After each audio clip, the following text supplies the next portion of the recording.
ये 13 दोष ऐसे हैं जिसके जीवन में होंगे तो उसको कभी शांति, कभी सुख, कभी ऐश्वर्य ये टिकेगा नहीं और दुर्गति निश्चित हो जाएगी। बहुत ध्यान से सुने। एक श्लोक में 6 दोष और दूसरे श्लोक में 7 दोष। उपासक को कभी इन दोषों को अपने अंदर टिकने नहीं देना चाहिए। और जो संसार के मार्ग में चल रहे हैं, अगर इन दोषों में चलेंगे तो हुआ जो आपके पुण्य कर्मों से ऐश्वर्य है भी वो नष्ट हो जाएगा। आप दुख, चिंता, शोक से ग्रसित होकर बड़ा दुख में जीवन व्यतीत करेंगे और आपकी गति बिगड़ जाएगी, दुर्गति हो जाएगी।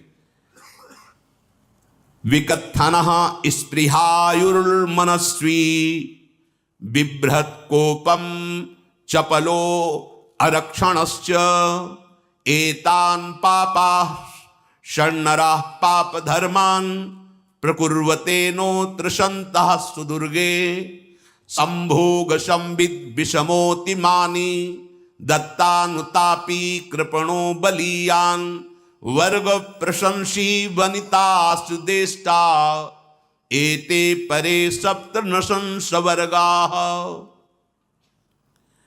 जो अपने मुख से अपनी बड़ाई प्रशंसा करता है, ये 13 लिख लो दिमाग में, डायरी में, क्योंकि ये नोट हो रहा है, आवाज डाली जाएगी, आप बार बार सुन, इनसे बचिए। अपनी बड़ाई, अपनी प्रशंसा कभी अपने मुख से नहीं करना, नहीं तो आपके पुण्य नष्ट हो जाएंगे, बुद्धि भ्रष्ट माने गिर जाएगी। अगर परमार्थ में चल रहे हैं तो भी, और व्यवहार में तो पुण्य नष्ट हो ही जाएंगे। बुद्धि गिरी हुई तभी ऐसी बात होती है। और यह दोष बहुतायत है, ये बहुत प्रभावशाली है। अपनी बड़ाई मारना, इसको देख लो, पकड़ो, सत्संग है। अपने मुख से कभी अपनी बड़ाई ना करना। अगर कोई अपने मुख से अपनी बड़ाई करता है तो उसके सुकृत नष्ट हो जाते हैं, बुद्धि भ्रष्ट माने गिर जाती, पतित हो जाती है, फिर निर्णय ठीक नहीं। अगर हमारा सारथी, हमारा ड्राइवर मूढ़ हो तो कहीं भी हमको गिरा देगा, तो वो बुद्धि भ्रष्ट मतलब गिर जाती है, निर्णय करने लायक नहीं रहती। अपनी प्रशंसा अपने मुख से करना। दूसरा, लोलुपता, ये वृत्ति नहीं होनी चाहिए। धर्म से चलेंगे, धर्म के द्वारा जो हमें प्राप्त होगा उसी से हम अपना भरण पोषण करेंगे। आपके बच्चे स्वस्थ होंगे, बुद्धिमान होंगे, परिवार में बहुत सुख और शांति होगी। भले दीपक की तरह जलो, बहुत काल तक रहेगी। लक्ष्मी जी भी आपके घर में बहुत काल, हम ये नहीं कहते कि बहुत नहीं, जितनी है बहुत सुख शांति से चलोगे। अगर लोलुपता करोगे, हिंसा, छल कपट, व्यभिचार, चोरी, ऐसे धन आ जाए, वो आएगा, लेकिन वो हाइलोजन की तरह आएगा, एकदम प्रकाश और फ्यूज, बिल्कुल अंधकार करके जाएगा। देख लेना, तुम्हारे जो सुख के हेतु हैं, तुम्हारा शरीर, तुम्हारे बच्चे, तुम्हारी पत्नी, तुम्हारा परिवार, उसको देख के तुम रात दिन जलोगे बिना आग के। ऐसे उनके आचरण होंगे, ऐसे उनके अंग होंगे, ऐसे उनके दिमाग होंगे, ऐसा उनका व्यवहार होगा। ये लोलुपता अगर उपासक में या किसी में है तो उसको नष्ट कर देती है। सावधान। तीसरा, यदि आपका अपमान होता है तो आपको उसे सहन करना होगा, उससे आपके पाप नष्ट हो जाएंगे। जो तनिक सा भी अपमान होने पर बहुत क्रोध करके दूसरे का अपकार करने लगता है, ये आपका पतन करा देगा, ये आपको फंसा देगा। हृदय जलेगा, अर्थव्यवस्था नष्ट होगी, पूरा परिवार दुखी होगा। जरा सा अपमान की संभावना में आप किसी से भी भिड़ गए, किसी से भी, वो ये प्रवृत्ति आपका पतन कर देगी। उपासक में तो अपमान सहना अमृत है, नीचापमानम शुद्धा, पर व्यवहार में भी ज्यादा उत्तेजित मत होइएगा। ये तो कुछ मिनट की बात है, अगर आपने उसे मारा, पीटा, रिपोर्ट हुई कानून की, ओ फंसते चले जाओगे, अर्थ जाएगा, समय जाएगा, चिंतन जाएगा, बहुत तरह से हानि हो जाएगी। अगर आप सह गए तो आपका सहना उसके लिए आग बन जाएगा। उमा क्षमा साप होते भारी, तुम्हें दंड देने की जरूरत नहीं, उसका एक कर्म ही उसे दंड दे देगा। आप शांत हो जाइए, आप सत्संगी हैं, आप शांत रहिए। चौथा, निरंतर क्रोध और उसका चिंतन। बैठे बैठे बस द्वेषियों का चिंतन ही हो रहा है, अंदर क्रोध का चिंतन और द्वेषियों का चिंतन ही हो रहा है। द्वेष भरी बातें, द्वेष भरे क्रियाएं, उन्हीं का चिंतन करके जलते रहना क्रोध से। उपासक को तो क्रोध करना ही नहीं चाहिए, बहुत शांत। ठीक है, अभ्यास में कभी क्रोध हो सकता है, उसको फिर समन करो, अंदर से प्रायश्चित, जैसा कि अब गलती हुई आगे नहीं करेंगे। और व्यवहार में भी क्रोध को आप पीना सीखें।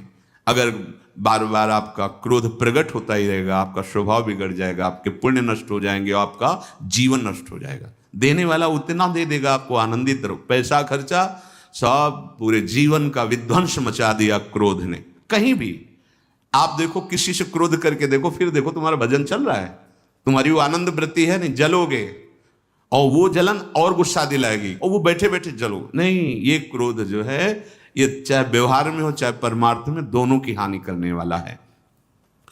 और आश्रित जनों की रक्षा ना करना।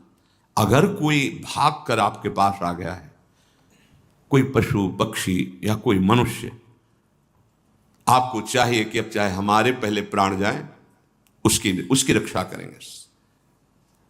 सीवी जैसे तो कोई बिरले ही होते हैं, पर इतना जरूर ध्यान रहे, जैसे कोई पशु पक्षी किसी भय से आपकी सीमा के अंतर्गत आ गया है, अब उसकी रक्षा करनी है आपको।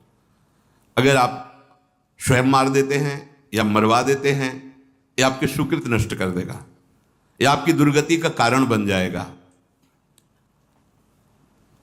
और जो पाप कर्म उत्साहित होकर करते हैं, उपासक को तो बहुत सावधान रहना चाहिए, पर व्यवहार में भी जो नहीं करना चाहिए, अगर वो पाप कर्म आपके द्वारा मन में प्रेरित हो रहे हैं, संकल्प बन रहा है, क्रियाएं हो रही, दुर्गति पक्की, पुण्य नष्ट हो जाएंगे, दुख अशांति बढ़ती चली जाएगी, कभी शांति नहीं प्राप्त कर पाएंगे। ऐसा नहीं कि जो मन में आवे सो करें। पापाचरण निडर और उत्साहित होकर करना, अगर ऐसे लक्षण है, निश्चित दुर्गति होती है। ये 6, अपनी बहुत बड़ाई करने वाला अपने मुख से, लोलुपता, तनिक से अपमान में सहन ना करने वाला, निरंतर क्रोधी और आश्रित जनों की रक्षा न करने वाला, और निडर हर्षित होकर पाप कर्म करने वाला। दूसरे श्लोक में 7 है, 6 7। 1, संभोग का ही चिंतन करना, संभोग में ही मन लगाना, संभोग दूसरी स्त्रियों के साथ करने की भावना रखना। संभोग, पहला है संभोग। रात दिन बैठे बैठे बस यही चिंतन करना, गंदी बातों का, गंदी बातें देखना, गंदी बातें सुनना, गंदी बातों का चिंतन करना। फिर अन्य माताओं बहनों के प्रति काम दृष्टि से देखना, कोई आ जा रही है दृष्टि से, काम भाव से देखना, भोग बुद्धि से देखना, निश्चित पुण्यनाश, दुर्गति।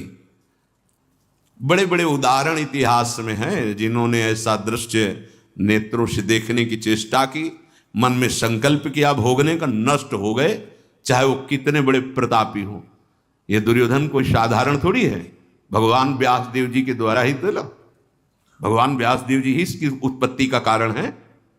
आप देखो, इतने महान पुलस्त जी ही उत्पत्ति का कारण है रावण की। बस यही ऐसे दोष हैं जिनके कारण जीव नष्ट हो जाता है। ठीक है, धर्मयुक्त काम भगवान ने आदेश किया है, आपका पाणिक ग्रहण संस्कार हो गया है, संतानोत्पत्ति की भावना से कुछ पवित्र तिथियों का त्याग करते हुए चर्चा में हुई है। एक नियम है, एक आदेश है शास्त्र का। आप बहुत काम प्रवृत्ति वाले हैं तो प्रत्येक मास में जब माताएं बहनें पवित्र हो जाती मासिक धर्म से, तो जिनका पाणिक ग्रहण आपने किया, जो पत्नी स्वरूप हैं, वो ठीक है। वहां भी बार बार के लिए व्यभिचार प्रवृत्ति के लिए शास्त्र आदेश नहीं करता, संयम पूर्वक, और उसका चिंतन नहीं करना। पाणिक ग्रहण संस्कार है, घर में विराजमान है, एक संयम एक नियम के अनुसार उसका चिंतन तो फिर भ्रष्ट कर देगा। चिंतन प्रभु का करना है, चिंतन प्रभु की सेवा जो आपके कर्तव्य, इसके चिंतन से बचो।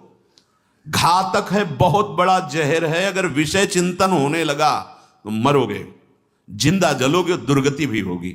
ये अंदर की जो आग है ना, कामाग्नि, ये इतनी बढ़ती चली जाएगी, तुम्हारे होश खराब हो जाएंगे कि मुझे क्या करना चाहिए क्या नहीं करना चाहिए। कोवा मदांधो मदना तुरोवा, अंधा हो जाएगा। नहीं दिखाई देगा अनुजा तनुजा क्या है कौन है, कुछ नहीं, भ्रष्ट बुद्धि। संभोग का चिंतन, चिंतन नहीं, चिंतन नहीं। धर्मयुक्त काम आदेश है शास्त्र में। यदि आप प्रवृत्ति मार्ग में हैं तो अपनी पत्नी को जो पाणिक ग्रहण स्वीकार किया है वहां भी पवित्र तिथियों का त्याग करते हुए, एकादशी है, रामनवमी है, नव दुर्गा है, जन्माष्टमी है, राधाष्टमी, जो पवित्र तिथियों का त्याग करते हुए और ऐसे जो मर्यादाएं हैं उसके अनुसार, और कहीं पराई स्त्री के साथ संभोग की बात निश्चित निश्चित दुर्गति पक्की है। ऐसे ही माताओं के लिए है, स्त्री शरीर के लिए है। यदि वो ऐसी गलत चेष्टा तो पतिवंचक परपति रति करही, रो रो नरक कल्पसत परही। ये भोग चिंतन से बचने की चेष्टा कीजिए तो क्रिया से अपने आप बच जाएंगे। क्रिया के पहले चिंतन होता है, चिंतन से ही क्रिया का आवेश आता है। चिंतन संभालिए, इसी से भगवत प्राप्ति होती है, चिंतन से, और इसी से दुर्गति भी होती है। अनन्यश्चिन्तयन्तु माम, भगवान चिंतन करे मेरा करो, कर्तव्य कर्म मेरे को समर्पित करो। अब जब चिंतन संभोग का होगा तो बुद्धि भ्रष्ट हो जाएगी। ये जो राक्षसी प्रवृत्तियां सुनने को मिलती है ना कि ऐसा हुआ ऐसा हुआ, वो देखा सुना और चिंतन किए, अब इतनी राक्षसी वृत्ति आ गई कि बस अब उनमें और राक्षसों में कोई अंतर नहीं रह गया। दूसरा, विषमता रखने वाला, सबके साथ बर्ताव ऐसा कि मैं बहुत श्रेष्ठ हूं और दूसरे सब नहीं, ऐसा व्यवहार नहीं। सब भगवत स्वरूप है, समान व्यवहार। जैसे आपके भोजन है तो जो आप पा रहे हो वही सबको दीजिए, बैठने की व्यवस्था, उठने की व्यवस्था, क्रम बाय क्रम, पर उसको भी नीच भाव से मत देखिए। उस कोटि का उसको प्यार दीजिए, दुलार दीजिए, सम्मान दीजिए। इतनी विषमता न फैलाते रहें अपने जीवन में कि आप सबके निंदा के पात्र बन जाए। विषमता नहीं, सबको प्यार। हाँ ठीक है, पुत्र का अलग प्यार है, भाई का अलग प्यार है, पिता का अलग प्यार है, पर हमारा व्यवहार प्रीति युक्त होना चाहिए, विषमता भरा नहीं होना चाहिए। अगर हमारे चित्त में विषमता ही रही तो संसार है, प्रभु नहीं है। जीत विषम संसार कीर्ति जग विस्तरे। जो विषमता पर विजय प्राप्त कर लेता है वही भगवत प्राप्ति का अधिकार। ये विषमता बहुत बड़ी हानि है। तीसरी बात, अत्यंत मानी होना। जहां आपके प्राण कमजोर होंगे, पुण्य नष्ट होगा, आयुश्री सब नष्ट होना है, ऐसे आचरण करवाएगा गुरुजनों के साथ, महापुरुषों के साथ। ये बहुत नीच प्रवृत्ति है। अत्यंत मान प्रियता, मुझे सम्मान मिले, उत्तम प्रवृत्ति है। सबको मान देना, स्वयं अमानी रहना। चौथा, दान देने की बात कह के मुकर जाना या दान देकर पश्चाताप करना। दे दिया है, बहुत जल रहे हो, दूसरे से वार्ता कर रहे हो कि पता नहीं क्या बुद्धि में हो गया, हमने उसको इतना कहा था, उतना दे दिया, क्यों दे दिया, ऐसा ऐसा, मतलब अंदर चिंतन करना, क्यों दे दिया, तो दिया। इसके बाद जो आपका ये जलन हो रही, पश्चाताप, सुकृत नष्ट हो रहे हैं। दान देकर पश्चाताप करना या दान देने की बात कह के मुकर जाना। जैसे आपने कह दिया आपको इतना इतना ऐसा, अब आप मुकर गए, ब्याज सहित तुम्हें देना होगा, ये तुम्हारी दुर्गति का कारण बन जाएगा। ऐसे ही नहीं बोलना चाहिए, बहुत होश से। वाणी एक अमोल है, जो कोई बोले जान, ये तराजू तौल के तब मुख बाहर आनी। पांचवा, अत्यंत कृपण होना। ना परिवार को सुखी कर पा रहा, ना अपने को सुखी कर पा रहा है। एक एक सिक्का बैंक में जो मर गया।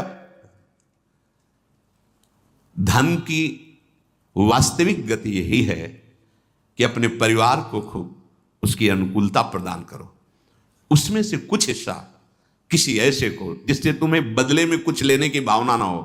कोई साधु महात्मा, गाय, पशु, पक्षी, किसी भी जीव बीमार है शरीरधारी, उसके जिससे कुछ कभी लेने की भावना ना हो, एहसान की भावना ना हो। शो धन धन्य प्रथम गति जाकी, धन्य हो गया उसका धन। अब वो कृपण का धन किसी काम में, ना स्वसुख, ना परिवार के सुख, ना धर्म कार्यों में, व्यर्थ जीवन चला गया। उसी धन का चिंतन करना, उसी का संग्रह करना और उसी की रक्षा करते करते शरीर छोड़ देना, तो चिंतन बिगड़ गया। तो कह रहे हैं जो कृपणता है और अर्थ और काम की प्रशंसा, उसी की चर्चा, उसी का चिंतन, रुपया और भोग, उसी की चर्चा कर। जहां बैठे रुपया की चर्चा, भोग की चर्चा, जहां एकांत में बैठे उसी का चिंतन, कैसे रुपया बढ़े, कैसे भोग मिले।